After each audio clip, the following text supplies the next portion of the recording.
Hello viewers, welcome to Shruti Soni vlogs. అందరూ ఎలా ఉన్నారు? నేనైతే చాలా బాగున్నాను. సో మీరు కూడా బాగున్నారు అనుకుంటున్నాను. ఇంతవరకు ఈ ఛానల్ ఎవరైనా సబ్స్క్రైబ్ చేసుకోకపోతే వెంటనే సబ్స్క్రైబ్ చేసుకోండి. సో ఈ వీడియోలో వచ్చేసి ఫ్రూట్ కస్టర్డ్ ఎలా చేయాలో చూద్దాం.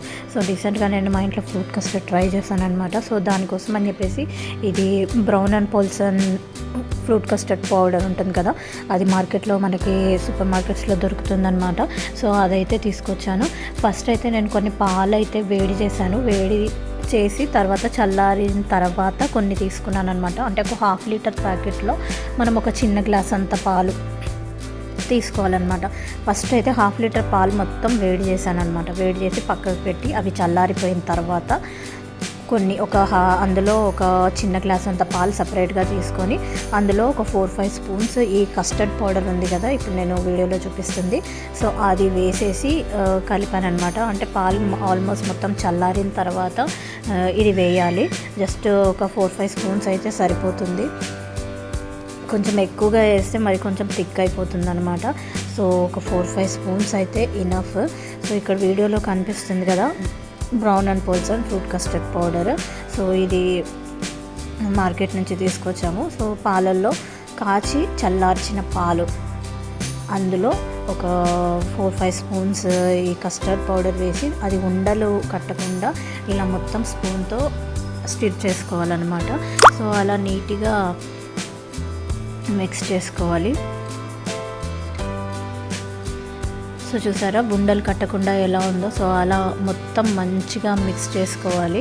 మిక్స్ చేసుకున్న తర్వాత దీన్ని పక్కకు పెట్టేసుకొని, ఆల్రెడీ మనం ఇంతకుముందు పాలు వేడి చేసి పెట్టుకున్నాం కదా, ½ లీటర్ పాలు.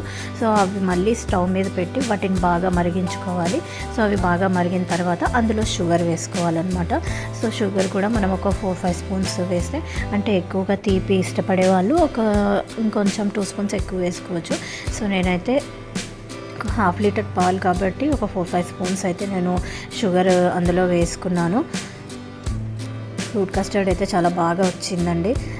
మీరు కూడా ఎప్పుడు ట్రై చేయకపోయి ఉంటే ఒకసారి ట్రై చేయండి, చాలా బాగా వచ్చింది. సో ఇంట్లో నార్మల్గా పూజలకి ఏదన్నా ఫంక్షన్స్ ఉన్నప్పుడు మన ఇంట్లో దేవుడి దగ్గర పెట్టడానికి ఫ్రూట్స్ చాలా తీసుకుంటాం కదా, ఒక 5 రకాల పళ్ళు 5 అలా పెడతాం కదా కంపల్సరీగా. సో అలాంటప్పుడు అన్ని పళ్ళు అలా తీసేయలేం కదా. సో అందుకని రీసెంట్గా నేను వరలక్ష్మి వ్రతం చేసుకున్నాను కదా, సో అప్పుడు తెచ్చిన ఫ్రూట్స్ ఉన్నాయి కదా. సో అంటే ఫ్రూట్స్ అదే పనిగా ఎక్కువగా తినడం ఇష్టం లేని వాళ్ళు ఇలా ట్రై చేయండి. సో పాలు మరిగినాయి కదా, తర్వాత షుగర్ వేసాం మనము. సో అదంతా షుగర్ కూడా మొత్తం కరిగిపోయిన తర్వాత సో మనం ఆ ఫ్రూట్ కస్టర్డ్ కలిపి పెట్టుకున్నాం కదా, ఫ్రూట్ కస్టర్డ్ పౌడర్, సో అది అందులో వేసుకోవాలన్నమాట. సో పాలైతే వేడైపోయాయి చాలా. అంటే ఫస్ట్ వేడి చేసుకున్నాం కానీ మళ్ళీ షుగర్ వేసుకొని మళ్ళీ వేడి చేసుకున్నాం అనమాట. మెయిన్గా ఇంట్లో చిన్నపిల్లలు ఉంటే ఫ్రూట్స్ తినడానికి ఇష్టపడరు కదా. సో ఇలా మనము దీంట్లో వేస్తే వాళ్ళు కూడా ఇష్టంగా తింటారనమాట. సో పాలైతే వేడైపోయినాయి. సో నెక్స్ట్ ఇంకా మనం ఇందాక కలిపి పెట్టుకున్న ఫ్రూట్ కస్టర్డ్ పౌడర్, అంటే పాలల్లో కలిపి పెట్టుకున్నాం కదా, సో అది కూడా వేసేసి కలిపేసుకోవాలి.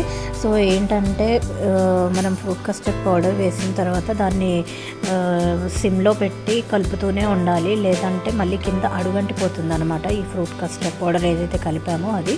సో మళ్ళీ ఒకసారి వేసేటప్పుడు మనం చూసుకోవాలి ఉండలు ఏమన్నా, అంటే అడుగంటిందా, ఏమన్నా ఉండలు కట్టాయా అని. సో అది చూసుకొని మళ్ళీ ఒకసారి కలుపుకొని, సో ఇలా మెల్లమెల్లగా ఈ మరిగిన పాలల్లో ఈ ఫ్రూట్ కస్టర్డ్ కలిపి పెట్టుకున్న మిశ్రమాన్ని ఇందులో వేసేసి మెల్లగా కలుపుకోవాలన్నమాట.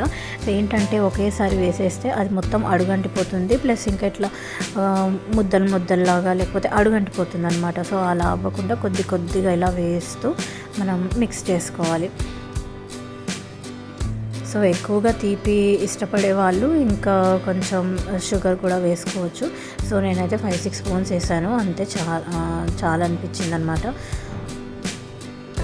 సో ఇలా ఫ్రూట్ కస్టర్డ్ పౌడర్ దాంట్లో మొత్తం వేసేసిన తర్వాత ఇలా మనం స్టిర్ చేస్తూనే ఉండాలన్నమాట, అది కొంచెం చిక్కబడే వరకు. సో అలా చేస్తూనే ఉన్నాను నేను.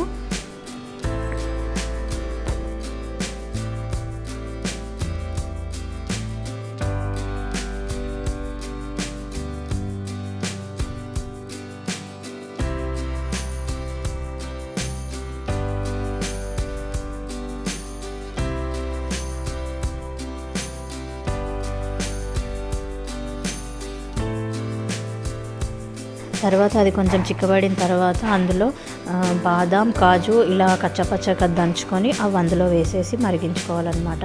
సో ఇవి ఆప్షనల్, అంటే వేసుకోవాలనుకున్న వాళ్ళు వేసుకోవచ్చు, లేకపోతే లేదు. నాకైతే వేయాలనిపించింది, వేసాను. ఇంకోటి కుంకుమ పువ్వు కూడా వేసుకుంటే ఈ స్టేజ్లో మనం వేసుకోవచ్చు, కానీ నేను వేయలేదు. కుంకుమ పువ్వు నాకు ఇంట్లో అవైలబుల్ లేదు టైంకి. సో అందుకని నేను ఓన్లీ కాజు బాదాం ఇలా కట్ చేసుకొని చిన్నగా కట్ చేసుకున్న ముక్కలు అయితే దీంట్లో వేసేసాను అనమాట. ఇవి వేసిన తర్వాత ఇంకొక 5 minutes ఉంచేసి తీసేసేయాలి. తీసేసి పక్కకు పెట్టేసి మొత్తం చల్లారిపోయిన తర్వాత మనం అందులో ఫ్రూట్స్, కట్ చేసి పెట్టుకున్న ఫ్రూట్స్ అందులో వేయాలన్నమాట. సో బాదం కూడా ఇలా కచ్చపచ్చగా ఇలా దంచుకొని దాంట్లో వేసేసేయాలి. దాంట్లో వేసేసి సరిగ్గా మిక్స్ చేసుకొని పక్కకు పెట్టేయాలి.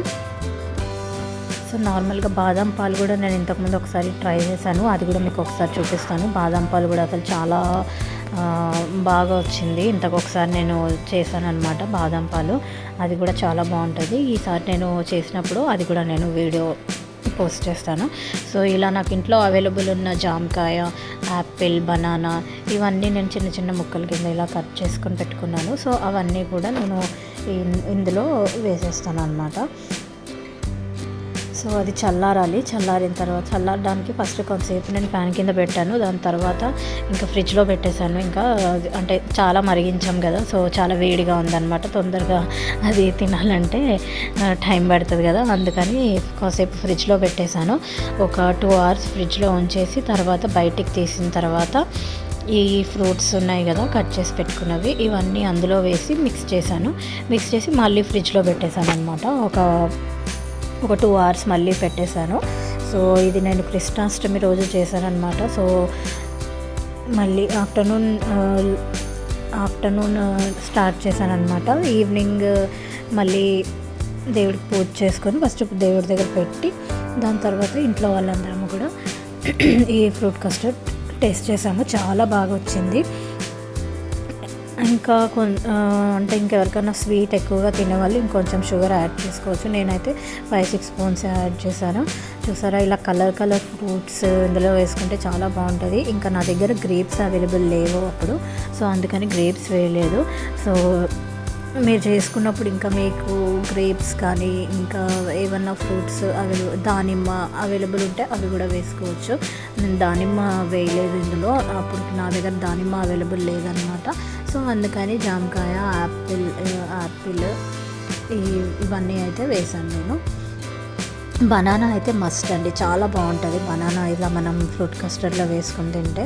సో ఇవన్నీ వేసేసిన తర్వాత మళ్ళీ ఒక 2 hours లోపల పెట్టేసి తర్వాత తిన్నాము. చాలా అంటే చాలా టేస్టీగా ఉంది. అండ్ చాలా ఇది మనం చల్లగా తింటే చాలా బాగుంటుందండి. చాలా అంటే చాలా బాగుంటుంది. సో అది ఫస్ట్ మా హస్బెండ్ టేస్ట్ చేద్దామని చూశారు, స్వీట్ సరిపోయిందా లేదా అని. నేను అప్పుడే చెప్పాను అనమాట, దేవుడి దగ్గర పెట్టాలి ఫస్ట్ అని, అందుకని ఆపేశారనమాట. సో అదండి ఇవాళ వీడియో ఫ్రూట్ కస్టర్డ్. సో మీరు కూడా ఎప్పుడన్నా ఫ్రూట్ కస్టర్డ్ ఇలా ఇంట్లో ఎక్కువగా ఫ్రూట్స్ ఉన్నప్పుడు ఇలా ఫ్రూట్ కస్టర్డ్ ట్రై చేయండి, చాలా బాగా వస్తుంది. అండ్ మనకి ఫ్రూట్స్ అంటే డైరెక్ట్గా ఫ్రూట్స్ తినడం ఇష్టం లేని వాళ్ళు ఇలా కొంచెం వెరైటీగా ఇలా ట్రై చేస్తే చాలా బాగుంటుంది. చిన్నపిల్లలు అయితే చాలా ఇష్టపడతారు ఇలా తినడము, అదొక సేమియా లాగా అలా అనమాట. సో ఈ వీడియో కనుక నచ్చినట్టు మీ ఫ్రెండ్స్ అండ్ ఫ్యామిలీస్తో షేర్ చేయండి. అలాగే వీడియో స్కిప్ చేయకుండా చివరి వరకు చూసినందుకు థ్యాంక్స్. అండ్ ఇంకా నా వీడియోస్ చాలా వస్తుంటాయి, చూస్తూ ఉండండి. Thank you for watching. Bye bye.